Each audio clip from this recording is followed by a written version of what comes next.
All right. Welcome, everybody, to your weekly ritual known as the Ultimate Hockey Show. If you've tuned in before, you'll know what I mean. We already have one thumbs up, and it's not the co host, but welcome to the show. We had technical difficulties yesterday, which have been rectified. Mhm. Um, You know what? I think, Brett, in hindsight, as I did even into my co-host, Brett Petty here tonight, um, you know what? I think technical difficulties have a funny way of working themselves out because it gives us one more day to kind of sit and chew on things and talk about things in a little bit more of a current matter, if you will. Um, I guess what I'm trying to say is we thought one of the series would be over last night, but it wasn't. The Winnipeg Jets reportedly had a head coach interview today with Craig Berube, so we'll talk about that in just a minute.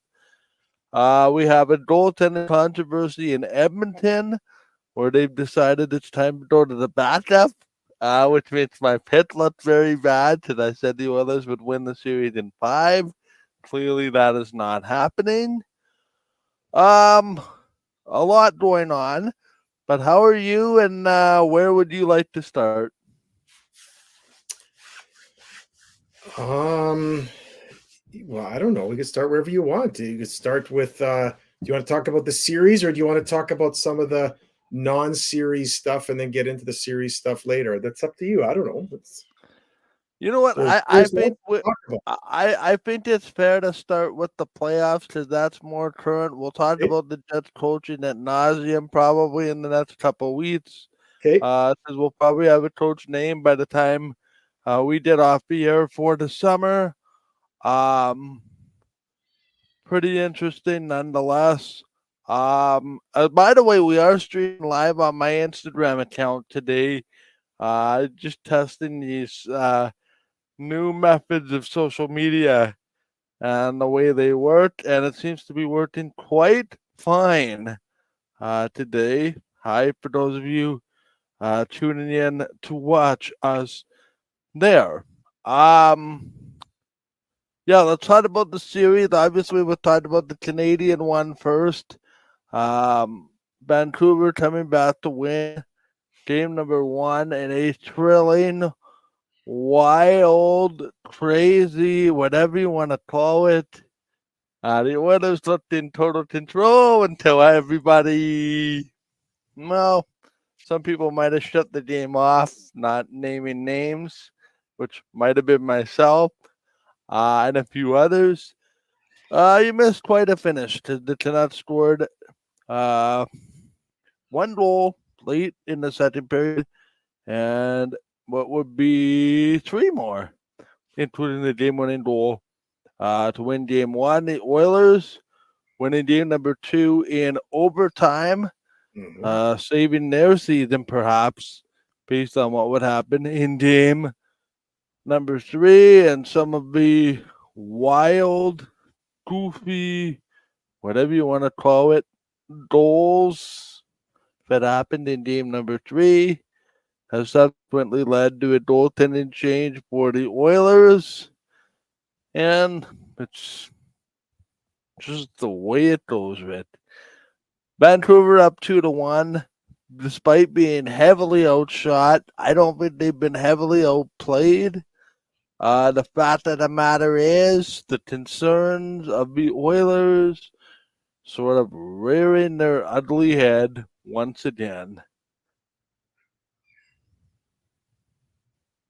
Yeah. So do you want me to say Um, something or what?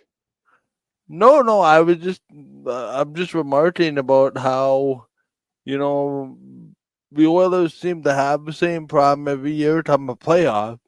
Is if it's not on the power play, if it's not depth scoring, it seems to be like a power outage if it doesn't come from 29 or 97. Thoughts on where Vancouver is, where Edmonton goes, and sort of what to expect tonight. But then I would, I'll say it right here, right now. The season's on the line for the Edmonton Oilers tonight at home. Yeah. It's I wouldn't say you don't have to win because you could go down 3-1, but I agree. I think Edmonton, you have to win this game to even it up and make it a best of three, especially because you don't have home ice advantage, right? So, um, but to me, there's a few things. Skinner has not been great, like we said all year, right? We talked about how that who is the number one goalie. They went out and got the guy from Toronto there, the Jack Campbell. That Yep. didn't work out. You got Skinner. Skinner's not working out. Now they're going to Pickard, who's never played a playoff game, 32 years old. He's a good goalie, but like they need somebody to play like Shesterkin or like Ottinger or like Shiloff or you name your Yes. goalie or like Yeah. Bobrovsky. Like that's what Edmonton needs. You need a guy to make some saves with your team because your team can't play perfect the whole game. So when your team makes a mistake or has a lapse, you got to have a goalie that can make a big save in a situation. And Edmonton's not getting that. And then the other side is they're not getting any support scoring besides those first two lines. Like there's nobody on the bottom six that's got any sustained pressure. Those lines don't get any cycle time down low against Vancouver. Vancouver is really good at moving the puck out. So you're relying on your power plays. You're relying on trying to get power play opportunities and scoring on them because I think they're running at roughly just under 4 or 50% for the playoffs. So you want to get power play opportunities that you score a power play goal, and you want Draisaitl and McDavid on the ice as much as possible to generate offense. And right now, Vancouver's doing a really good job playing defensively. When they have a breakdown, Shilov's makes great saves. And just a few things. I mean, I don't know if you heard, but Henrique is out for game 4. I think he's got an injury. So Yeah, he played game number one. Also, he did not play game number one, played game number two, out game three, and out game number four. Um, sorry, Rich, I'm having some connection issues at the minute. But appears to have stabilized again. Um, but yeah, no, it's interesting because I think it's long been said about the Oilers, and you can agree with me or you can disagree, but it's long been said that McDavid and Draisaitl need help. They need secondary scoring. Lines 3 and 4, when McDavid and Draisaitl are on separate lines, which tonight they will be, they make the goaltending change.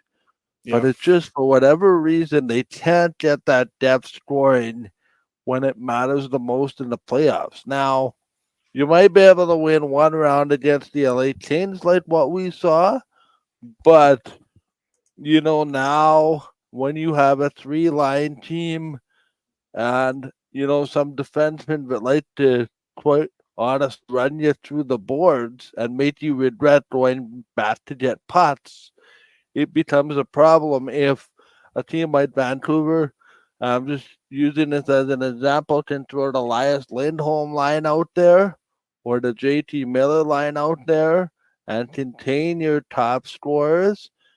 It frees up their quote unquote depth pieces or other roster pieces, if you will, um, to score goals in a more efficient manner and sometimes in less minutes than McDavid and Draisaitl, who are both clicking at near 30 minutes.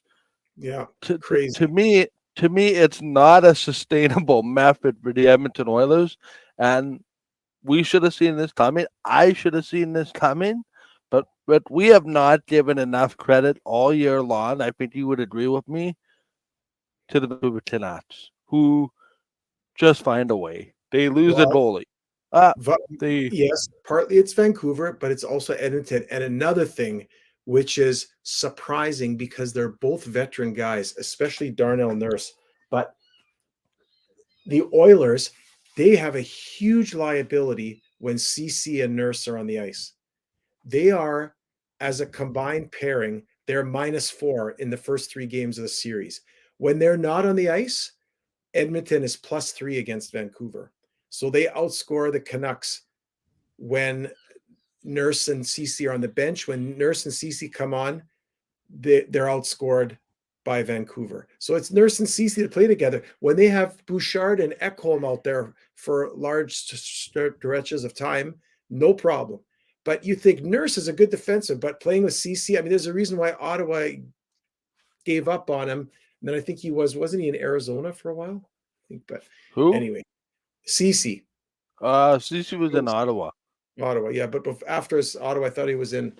Yeah, he had one other stop too. Yeah, but anyway, Nurse and Ceci have not been good, and I don't know how you change that because they're you could call them your 1A and 1B pairing if you want to say Bouchard and Ekholm are one pairing, Nurse and Ceci. You could have argued they were their top pairing. I always thought Nurse was their number one defenseman, but he sure hasn't played like it now in this series in the first 3 games. It's not good. He's -4. It's not good. He's got to be way better. Here's the problem. I think your 1B or your secondary defenseman Matthias Ekholm has been a lot better, which I think you touched on. That's what I'm saying. Ekholm and Bouchard together have been very good. Plus, they anchor the power play units, right? So it's an Oiler team, but when push comes to shove, has flaws. Yeah. Right or wrong.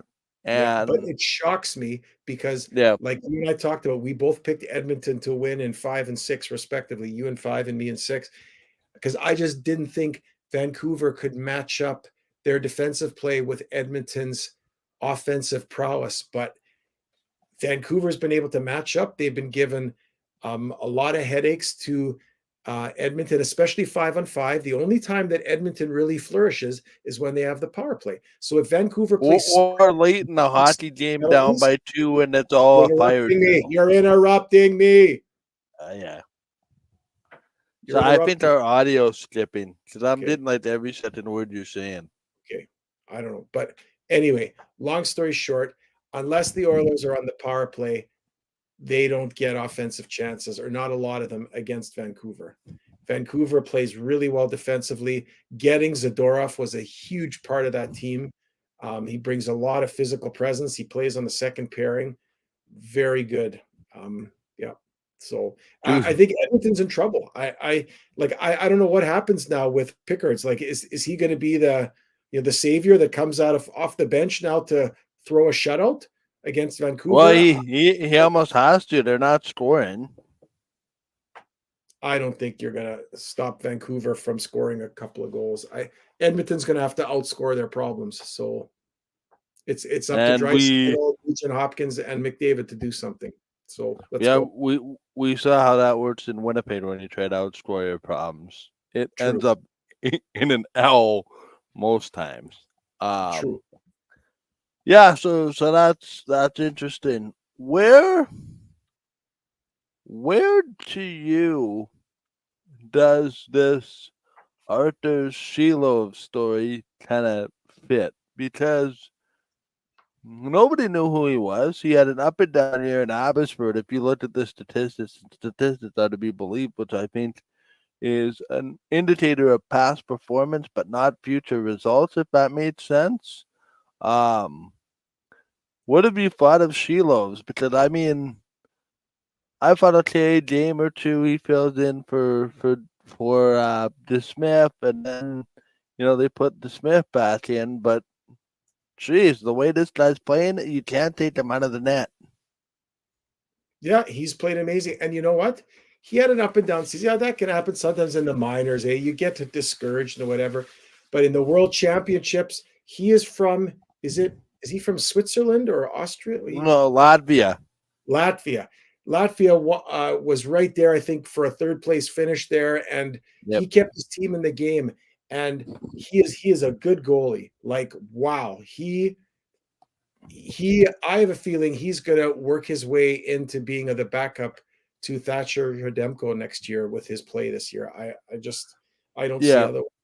It's great having a backup goalie. When you can have a backup goalie that can play like that, and then your regular guy goes out because of injury or because of poor play, it's nice having a guy like that in the hopper, and he's there. The other thing I wanted to mention about Edmonton too, just on another Yep. note, because I said, Yeah. yeah, they scoring from McDavid and Draisaitl, but where's been Ryan? Where's Ryan and Nugent Hopkins been? Where, oh, Yeah. where has my little hockey player gone? Oh, where can he be? That guy has been like, have you heard his name mentioned? I haven't No. heard his name. Like he's never around the puck. I never see him. I never notice him. It's like looking for Kyle Connor when the Jets are in the playoffs. They need way more from Nugent Hopkins, from Kane, from that secondary scoring punch. They need that. They can't just push, and from Hyman. They can't just rely on Draisaitl and McDavid to just drive and drive and drive. They got to have some other guys that are getting some chances to score and finishing. But I don't know. I think Edmonton's in trouble. If they don't win tonight, I don't think there's any chance that they win 3 straight. So they have to win tonight. However that happens, they have to win tonight. So Listen, I don't. Listen. I'm with you. I don't think Edmonton can win 3 in a row. Also, just for the fact that 2 of them would be on the road, yeah, and you've thrown away both your home games if you happen to lose this one. yep, yeah. So but I'm not sorry? giving. But I just want to be careful. I'm not giving, like, I'm not blaming this all that, oh, Edmonton hasn't played well. This No. is much more about Vancouver playing really well and exposing Edmonton's weaknesses and Edmonton's lack of balanced scoring, Edmonton's lack of quality pairing defensemen on the second and third pairs. So Vancouver, I didn't think they were that deep, but they've gotten some really good play from their second and third lines, and that's been the difference. It really has. Vancouver has really played Edmonton tough, and I'm really surprised by it, but I'm impressed by it, and it makes me happy because I don't really want Edmonton. I mean, I do want Edmonton to win because I picked them in 6, but I don't want them to win the Stanley Cup, so, because then I'll never hear the end of it from my brother. So I don't. Yeah, that's fair. Fair to say you're cheering for the Canucks, even though you picked the Oilers. Yeah, well, yeah. I'm not cheering. I'm not cheering for anybody. The Jets are not in it. I don't cheer for anybody. Yeah. I just like really good hockey. And so far, right now, the teams that are winning, except for maybe and I know we'll talk about the New York Carolina series, the other 3 series, Vancouver, Dallas, and Florida. The reason that they're ahead is because they've been the much better team, not just in specific games at the end of the game with a score, but just in continued play throughout the game. They've been the better team, and it's reflected now in the fact that they have advantages in the series. So, in my opinion, humble. Really quickly, but let's touch on the other series because we have some Jets news, but I want to get to at the end of the show. Okay, let's talk about the Stars and Avalanche. Yeah, this is an interesting series, and I don't want to say I'm snickering because there's the old saying, right? When you have Schadenfreude, it's like don't let the door hit you on the way out. Shouldn't the Jets get a do-over? Like you could argue that Avalanche's best player was on something, and he was on something, and he beat the Jets almost single-handedly, and now he's out. So shouldn't the Jets get a do-over? It's not the way it works, Red. I know it's not the way it works, but it stinks. It stinks like a rotten egg in an old shoe underneath. Yeah, it stinks. In fairness, though, I think if you remove Nichushkin from the series, I don't think the result changes, sadly. No. And like I told you, how many times has Dallas allowed Colorado to score 5 goals in a game? None. That's not None. 3. 0, as I predicted. Because you know why? Dallas knows how to play defense. Dallas is getting consistent good goaltending, and Dallas has big defensemen that clear the front of the net and make it hard for the Avalanche players to go to the net and score goals, which is something that Hello, Chris Tanev. What's that? Hello, Chris Tanev. He's been an absolute monster. Tanev, Heiskanen, you go down that list there. Oh, Even Yeah. Suter is playing. I mean, he's not a big guy, but he's just a smart hockey player. They have 6 really good defensemen. That Harley kid, big, tough defenseman, smart. He reminds me of Ryan Sandberg. He's just smart. He's not. You mean Dylan Sandberg? Or sorry, Dylan Sandberg. He's not overly physical. He's just smart and big, but he's strong and he pushes guys out of the way and makes it hard to go to the net. Dallas has balanced scoring. Dallas is not even relying that much on Sagan and Ben. They've got scoring from all 3 lines, top lines. You could even say from the 4th line. They have a ton of possession time. Their Corsi in the offensive zone is just through the roof. I mean, I don't know what the Avalanche look like, a completely different team playing against the Stars than they did against the Jets.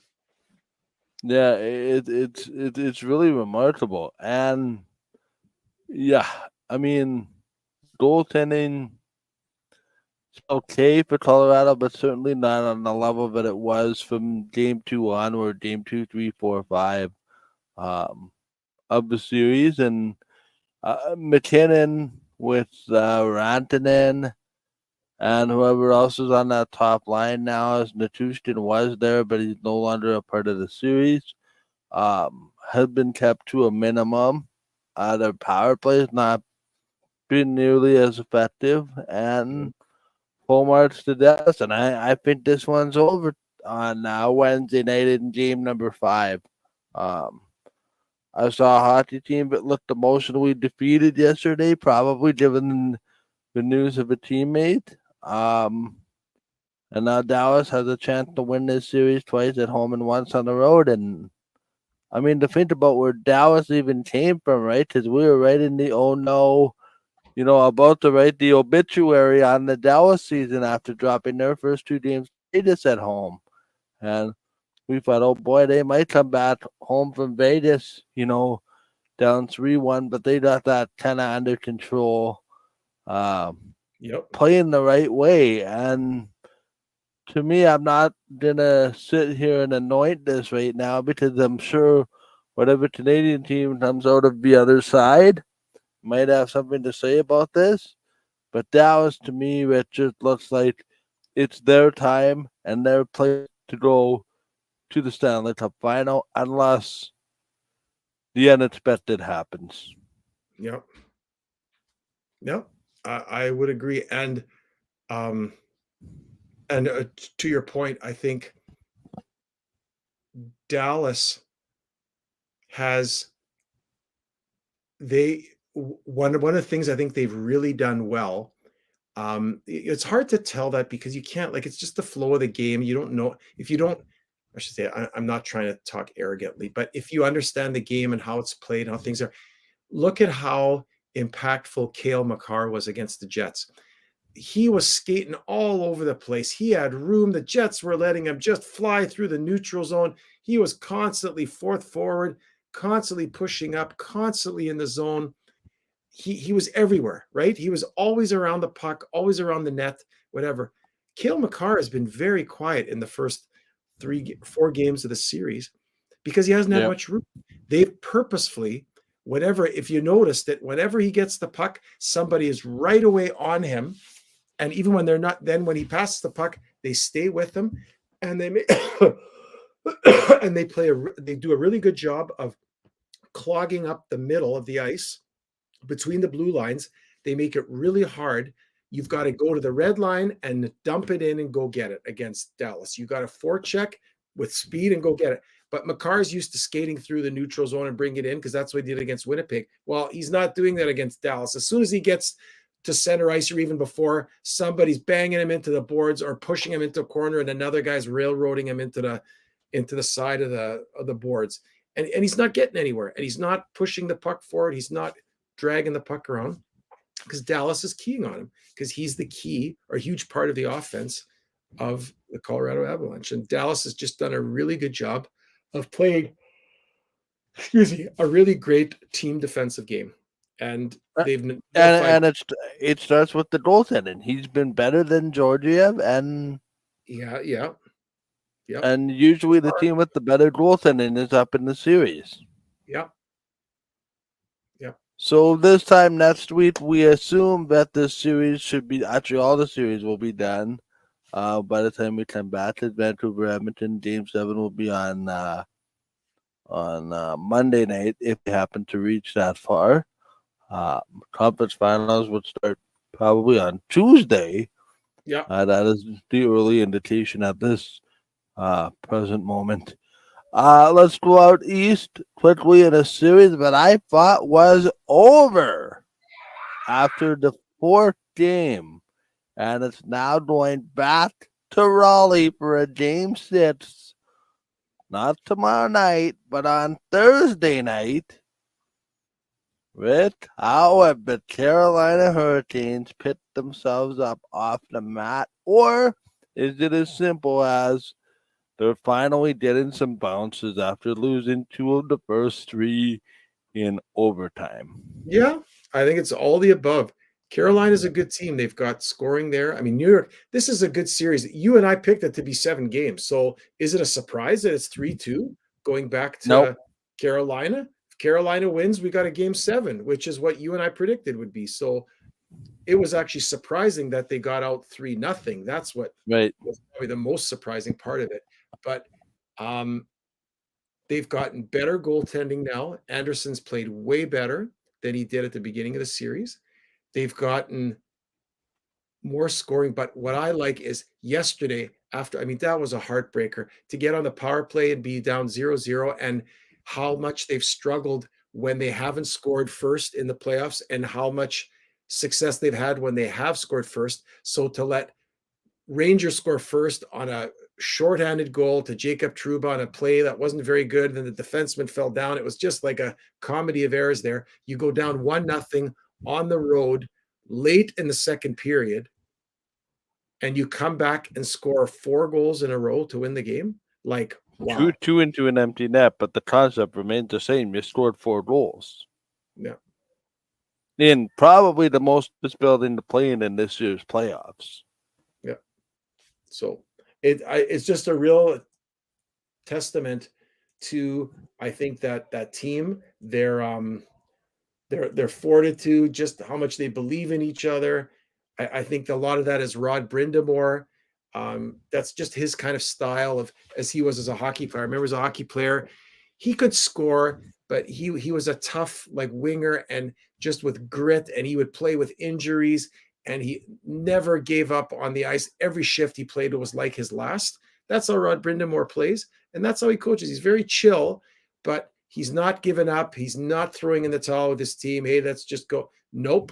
We're going to suck it up and we're going to come back. And I love that about him. And his team reflects his character. And to me, it's not a surprise. This should not be a shock to people that Carolina have pushed it back to game 6 at home. That place is going to be crazy in Raleigh. It's going to be, now let's hope they can rise to the occasion, because I'd love to see a game 7. That would be something else, to see a game 7 in the series. What are you thinking if you're the New York Rangers? You think you have this under control. You look like you're going to go 8-0. You win your first 7 playoff games, and then oops, you drop 2 straight. Yeah, it can happen. I mean, yeah, but I don't think the Rangers, they haven't, it's not like they've played well. They've had chances. Like they've had chances to score. Anderson made some unbelievable saves when he had to. Again, when things broke down in their own end and New York had some chances to score it on the power play, Anderson made some huge saves. But with the Rangers, it's just been a couple of bad mistakes. Trouba makes a bad pass behind the net. Boom, comes out, turned over, shot in front of the net. Boom. Actually, they only scored 1 empty netter. The third goal was not an empty netter, only the fourth one by what's his name?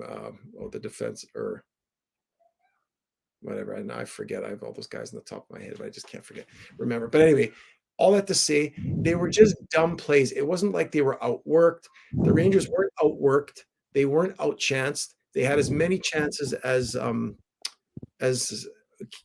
Carolina did to score.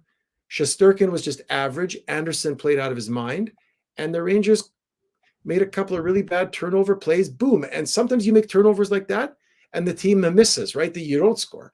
But yesterday, 3 turnovers by New York in their own end. Boom, boom, boom. 3 goals by Carolina. What are you going to do? Yeah. Don't turn over the puck in your own end. I mean, but I Do still we? like. Yep. I still don't think the Rangers should not be discouraged. They're still No. 3-2. They've played well. They don't have to change anything. They just have to tighten things up a little bit, and they'll be fine. So Tighten up the screws. Yep. And I still think the Rangers are going to win, whether they win in Carolina or win back at home in Game 7. I still think the Rangers are going to move on against the Panthers. So, but Take me to a hypothetical.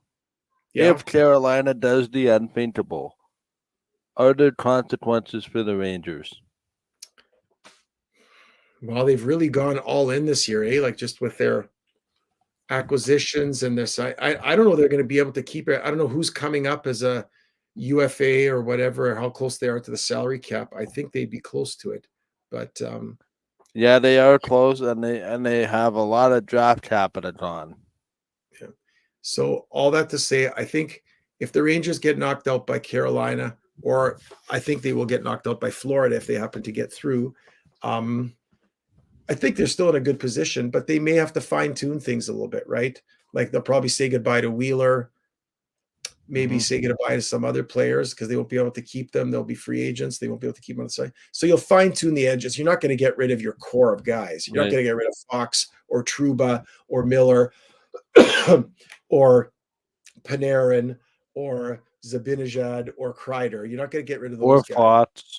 Yeah. Or Trocheck. Yeah, Fox, I said already, but or Trocheck. Yep. But maybe some of the or Lafreniere, they're not going to get rid of those guys, but some of the edge pieces they might. But listen, if you lose in 7 games in the second round to Carolina's a good team. They're only behind the Rangers by about 7 or 8 points. Like they're 6 points. No. My question from a consequential standpoint was blowing the 3-0 lead hypothetically. But I don't know. Does it matter? But I'm with you. I don't think we have to worry about that. I was just wondering. Yeah, to me, in my mind, it doesn't matter. Maybe to other people it does. Maybe to other people in the Rangers organization it does. But to me, whether you lose 7 games and you've won 3 straight and then lose 4 straight, or you go 1-1-1-1-1-1-1 back and forth until you lose the final game, either way, you didn't win 4 out of 7, so you're out. I mean, so. Yeah. I don't know. Yeah, no, that's accurate. I don't think there's big changes there. I don't think there might be a change in Carolina. They're talking about the head coach. I'm not sure about that, but I don't think that if the Rangers lose, I don't think there's any problem with the Rangers. Let's talk about the wagon that appears to be circling around the Boston Bruins, that is the Florida Panthers. I have a quick comment on this. The Boston Bruins need to stop calling the black kettle, if you know what I mean. Because the Bruins are being dummied around the rink. Their general manager has a big problem with the Department of Player Safety using their hit on Brad Marchand. He's saying the goaltender interference is inconsistent. Listen, I don't have time for any of it. Boston has met their match. Boston needs to stay out of the penalty box. And just face it, the Florida Panthers are a better team right now. Yep. And to your point about Brad Marchand, I mean, nobody likes to see guys get injured. But I'll just say this. Brad Marchand is not, it would be a good example. I don't know, like an important player for the Jets, like Mark Scheifele or Kyle Connor. Brad Marchand plays his game a certain way. In the first round, how they were talking about the Leafs, and Sheldon Keefe said, look how Brad Marchand plays. He's a world-class player. He plays right on the edge. He pushes and pushes. He gets reactions, but he never crosses the line. He used to, but he never crosses the line. And you got to give your kudos to him. Look at how he plays. Look at how he's drawn our guys into penalties. Look at how he's drawn penalties. Look at how he's played very physical and edgy and aggressive. And the Leafs had no answer for it. Florida, they have an answer for it. And they hit Marchand. And you live by the sword, you die by the sword. And I'm not saying like that, but I'm just saying Marchand, he plays a gritty, tough, hitting, aggressive, right on the edge game. So guys like that, sometimes other guys don't like that play and they're going to come after you. So you better have your head on a swivel or something can happen to you. And now what's happened to Marchand is what he did to the Leafs in the first round. And now he's got to suffer the consequences and miss out in an elimination game in the game 5. So there you go. So Yeah, to me, Jeremy Swayman hasn't been very good in this series either. he's been, no, he's been very average after being so great in the first round. Yeah. Yeah, and I think, let's be frank. I think the Boston Bruins are lucky to be here. I think the Leafs play that series a little bit earlier, game 1, game 2. I don't think it even gets to a game 7. I certainly don't think the Boston Bruins win the series. It's just interesting how Boston appears to have met their match, and when somebody plays your game against you, you don't seem to like it very much. Yeah, exactly. That is a good point. When somebody plays your game against you and has the ability to do it and do it very well, if not better, against Right. you than you can do it against them, that can be a very frustrating place to be as a player. And I agree with you. That's it. So did they confirm exactly what it is for Marchand, or they just go Yeah, UBI? it's believed to be a concussion. Okay. What did they Yeah. just refer to as upper body injury? Is that what they said? Yeah, upper body. Word on the street is it's a concussion. I didn't see the hit, but he got his head cranked. Is that what happened? Yeah, he got his head hit, and the Boston Bruins were not happy because there was a secondary angle that showed malicious intent to the hit, but was released a few days later. Who did the hit? Listen, it's gonna happen. Who did the hit? Sam Bennett. And did Bennett get a hearing? Bennett did not get a hearing. No, Did he get a penalty? I don't believe he got a penalty either. And then Bennett has that goaltender interference. Is it goalie interference? Is it not goal the other night? So Bennett played right up into the edge and played very sneaky, or very made a hit that was very impactful without the refs noticing it. It reminds me of somebody else's style of play named Brad Marchand. Yeah. Yeah, to be honest, it's like the Quattro struck midnight on the Boston Bruins, and I expect Florida to win. They're going to be Marchand is their heart and soul. I think that's going to be really hard to go into Florida and try and suck that up and play well enough. We're going to Florida twice and win. Yeah. That's how to win 3 in a row, 2 of them on the road in Florida. That's a tough haul, but we'll see. I mean, stranger things have happened. I listen. I don't think this starts with the goalie change for the Boston Bruins either. This is Swayman series to finish. Yeah, I agree. Just for the record, is it me, Rhett? And this is just an observation throughout the whole sort of second round, if you will. The second round hockey has been much better in my mind than the first round, and I think we said that coming in, but this second round had the potential to be better than the first round. And I'm wondering if you would stand by that still. Oh, yeah, because I think I said that because teams like the Islanders and the Capitals got weeded out, and they are, to me, were not playoff teams. Like out of the 16 teams that got in, there were really only, I would argue, 14 playoff teams. And the fact that you could even argue maybe LA wasn't either. So maybe only 13 of the 16 were playoff teams, and LA, Washington, and New York Islanders were not playoff caliber teams. So now to have those teams weeded out and now have these top 8, these are 8 very good hockey teams. Right. And then next round, the margin gets thinner, right? 8-4, exactly. 4-2, 2-1, right? Look, out of these 8 teams, when I look at these 8 teams right now, regardless of the series and what it's at, before the series even starts, and we might have even mentioned that last week's show, when I look at these 8 teams and I say, anyone, like if somebody said, oh, going ahead in time, the Bruins won the Stanley Cup, I'd say, oh, I could see that. I could see Swayman played out of his mind and they played this defensive style and they shut everybody down. Yeah. Or Colorado won, or Edmonton won, or New York. Like none of these teams winning would surprise me because all 8 of these teams are very good hockey teams. There's no flukes here. There's no just one hit wonders or flukes or guys just riding one hot goalie and not able to play well as a team. Every one of these teams has good goaltending, maybe except for Edmonton. They all have pretty good scoring. They've all got good team play. They all have good coaching. So, yeah. Yeah, and that's the way it goes. And 8 will go to 4 sooner rather than later, probably. By the next time we hit the airwaves, we'll be looking ahead to round 3, and that's a very exciting prospect. Tonight, by the way, we have the Bruins series and the Canucks and Oilers on the docket tonight. Correct. Tonight Bruins in about game 5, Vancouver in Edmonton for game 4. Yeah, so they're a game behind. Don't ask me why the East is ahead of the West. No, that's right. And then Wednesday there's only one.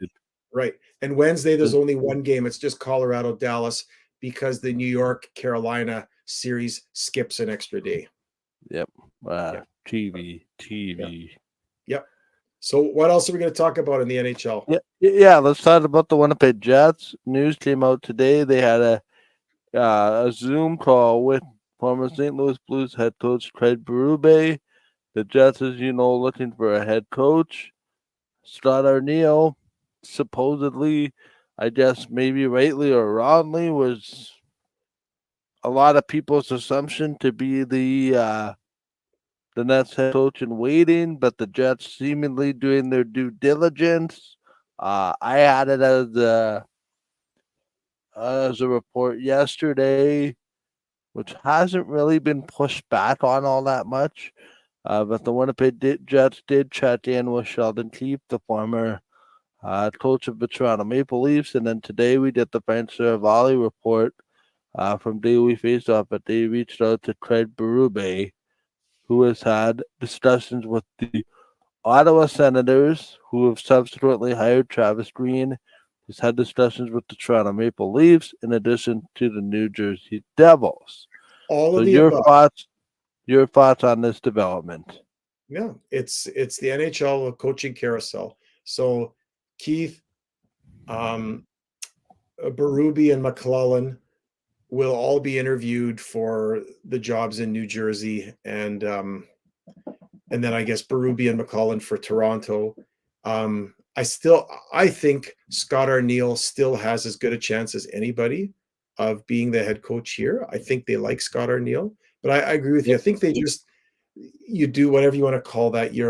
Go through the process. You do your due diligence, which Cheveldayoff loves to use that phrase.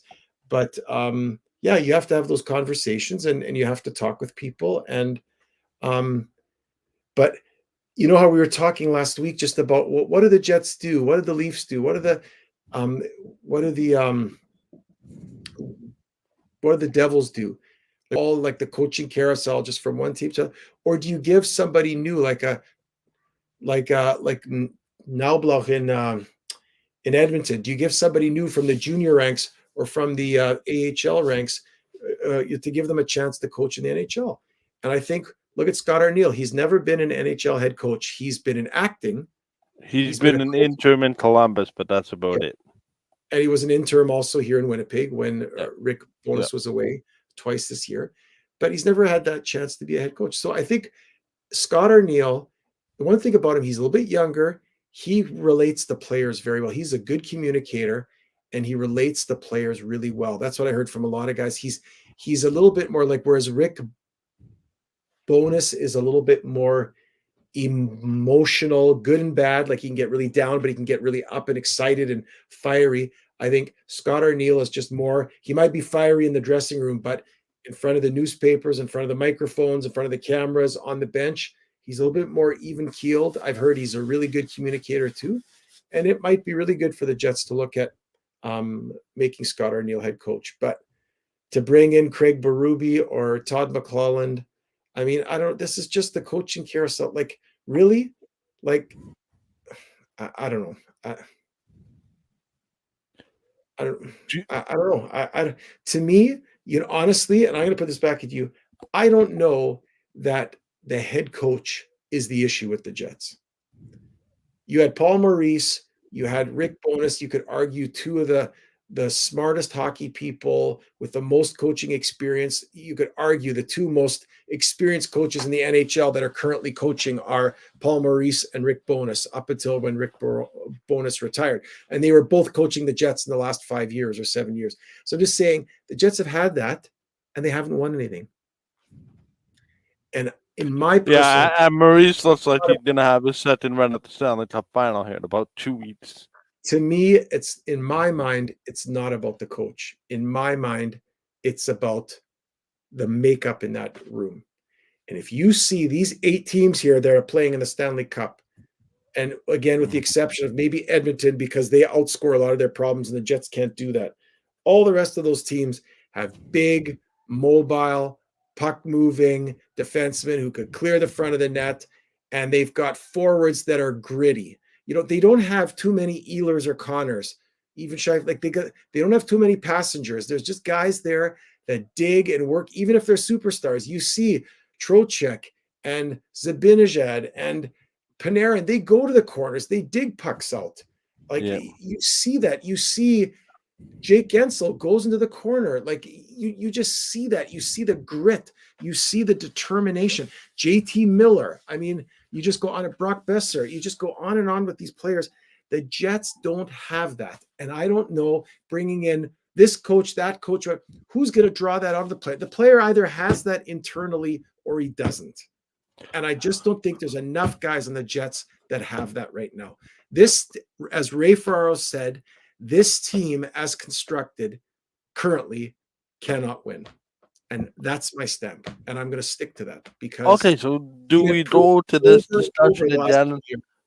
Do we go to this discussion again of is Cheveldayoff the right general manager to get this done? Well, I don't know. Well, he's a smart guy. He tried this method. But he's the one that's built this team for the last 11, 12 years. I know. And look who's waiting in the wings. Another small defenseman in Ville Heinola. So you're going to get Heinola into the lineup. You're going to have Heinola, Schmidt, Pionk, Morrissey, all guys under 6 feet, all guys under 190 pounds. Ugh. Good luck in the playoffs. Good luck. Yeah, it makes you wonder. Stanley, he can't skate, or at least he hasn't played enough to prove that he can skate. I still think he could be a good NHLer. He has to play more, in my opinion. I think they just got to make some changes. They got to bite the bullet, buy out some contracts, trade some guys, do what you got to do, clear off some cap space, and go with some younger players and get in some meatier hockey players, get in some bigger guys and get in some guys that are faster and that are bigger. That's my opinion. But yeah, no, it's interesting. The coach is not going to change that. Craig Berube is not going to suddenly make Nick Ehlers into take your pick. Rupe Hintz, Chris Ryder, Craig Berube, and Todd McLellan's not going to make Kyle Connor into Zibanejad, Alex Zibanejad or Alex Lafreniere. Like it's not going to happen. Those players have to have that internal. To your point, I think that's where Cheveldayoff, we've drafted very good, talented players, good quality guys. I know they're great guys in the community. They're character people. They also have character. But how does that translate into on-ice performance? And especially in the playoffs when it counts the most is the playoffs. It's the only thing. Yeah. You could be an 8th seed. Look at St. Louis, 8th seed. LA, 7-8 years ago, 8th seed. Suck, Stanley Cup champion. You just got to get into the dance. And then you have to show how you can play and move. And I just think they're just not. They're a great regular season team. They can win a lot of games with their skill, but they do not have whatever that is, the playoff grit, sandpaper toughness, go to the hard, to the net, knock down pucks, shoot pucks at net, get tips, get rebounds, bang it. They're always looking for the cute play. You're not going to get a lot of cute plays. Look at all the goals scored by Dallas. They're all within 10 feet of the net. They're not 2-on-1s. They're not 3-on-2s. They're banging loose pucks, deflections, screens off of a shin pad. That's playoff hockey. And the Jets don't score many goals like that because they don't have guys that can, except for Adam Lowry. So, but All right, we'll keep this really short. What are you looking forward to this week? Well, number one, Carolina, New York. I want to see a game 7. So I want Carolina to rise up, play great at home, and set some doubt into the minds of the New York Rangers, and then go back to New York for game 7 on Saturday night. That would be, or Friday night or Saturday. I'm not sure what night's going to be. Saturday night. Saturday, it would be, because their game is on Thursday night. Their game 6. Yeah, it's Saturday. Yep. Probably be the primetime game. That's what I'd like to see. Florida and Boston. I'd love to see Boston show some character and rise up, not having their captain. I just think that's asking a lot. I think Florida wins in 5 tonight. I don't see that. Edmonton, Vancouver. I see Edmonton playing better tonight. I really do. I see them being rejuvenated by having Pickards in the net, playing a little bit better because they realize he's new in the net, playing a little bit better defensively, focusing on their defensive play and zone coverage. And whether they win in overtime, whatever, I see Edmonton tying up the series and sending it back to Vancouver as a best of 3. And then Colorado and Dallas. I don't know about you. I think you said it, but I just don't know how Colorado wins 3 in a row. I just don't. And winning 2 out of 3 in Dallas without Nichushkin and potentially Taves. I don't know how long his illness is going to be, but yeah. And I'm interested in seeing, what are the Jets doing? Like, are they going to hire a guy this week? Like, how long is this? I don't think so. I think it'll be before the drop, but I think they'll take their time. I think so too. Like, I heard they were saying for the Leafs, they want to choose between McLellan and Berube. But you're right. I think with the Jets, they don't have to rush. They really don't. And there might be more coaches available after this round. Does Rod Brindamore become available? Does well, I don't think Jared Bednar would become available in Colorado. And not a chance. I don't think so. And then, no. So, but maybe the Bruins does. Who's the head coach there in Toronto or in the Bruins again? Who is that? That's he was in Dallas, and then Montgomery. Substance issues. Yeah. Montgomery. I don't think he's in trouble with the Bruins either. I think he's still okay there for another year or so. But there might be more people. They need to. There might be assistant coaches on some of the teams that get knocked out in the second round that they want to talk to potentially be a head coach in Winnipeg. So I agree with you. Just a question. Yeah. Just a question that I'm sort of wondering, and I think I know how you're going to answer this, but I have to ask the question. Okay. If Craig Berube was such a slam dunk in Toronto, why is he talking to Winnipeg? Well, because he hasn't been told he's a slam dunk in Toronto. Wouldn't you talk to everybody until you get a job? Would you just start talking to other people until you're told that you have a chair somewhere? No, that's the whole point, is you keep talking to people until you get an offer. He's obviously not been given an offer. I was just wondering, but if it was so set and obvious that it was going to be Craig Berube, that they wouldn't let him leave Toronto. Who says it's set and obvious that it's going to be Craig Berube? Well, there's certain media pundits in Toronto that seem to think so. So I've heard just as much that it could be Todd McLelland. So okay, let's answer this: is Todd McLelland the better fit for that team, or is Craig Berube the better fit? Good question. I think that both McLelland and Berube are good head coaches. Don't get me wrong; they are veteran NHL coaches. I think they're what's the word? They are a very team-oriented coach in terms of playing a system. I think they focus on playing defensively well first. I think McClelland is a little bit more of a hothead. He's a little bit more emotional. I think Berube is very chill, or at least in public. To like, I never see him say like 5 words in a game on the bench, even to a ref. If there's an issue with a call, he might call over the ref. He says 3 words asking, what was that about? The ref gives an answer and he nods, and that's the end of it. You don't see him yelling and getting excited and screaming and blah, blah, blah. So he's very chill, very laid back, but very focused on the team play and defensive structure.